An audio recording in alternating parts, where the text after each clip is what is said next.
is Erica, and I'm just going to talk a little bit about just about body image and the bullshit that body shaming is. So this is the body I was born in, and it looks, I know, right? So I like to start with, I'm going to go into just some things about my experience, about why we have to know that we are bigger than our bodies and that our bodies are just a tool to show us our essence. And so starting with that, I really love this concept, just knowing and trusting and believing that I am whole.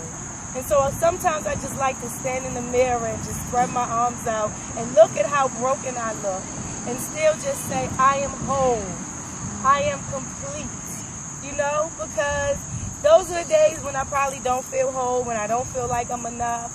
And what's funny about it is all through my childhood, like when I was a little girl, I didn't think that there was anything wrong with having one hand. I thought it was the most special thing in the whole entire world.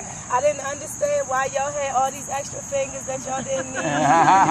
You know, like, because I learned how to tie my shoe at 3, you know, and then as I got older, you know, like I can drive with one hand, you know.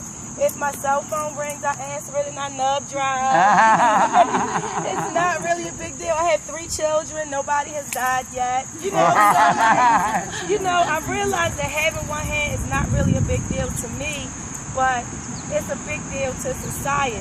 So, like, what we look like, generally, like when you were a little kid and you didn't know or care what you look like, you just thought you were fine. It's other people's reaction to what we look like that starts to send us messages about, well, if everybody's saying it, maybe there's some truth to it.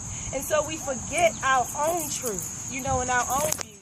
And so I went from feeling like I was really awesome as a little kid to things happening where, as like, let's say when I was in middle school and high school, if a guy liked me and he saw me from somewhere far and then started walking toward me, once he realized that I had one hand, he might go and talk to one of my friends standing right beside me, you know, things like that. Or me being out in public and people just staring at me as I walk past, staring at my children, staring at their father, because he must be an awesome guy if he can walk with a handicapped girl, you know, like, and so just all, yay, she's back.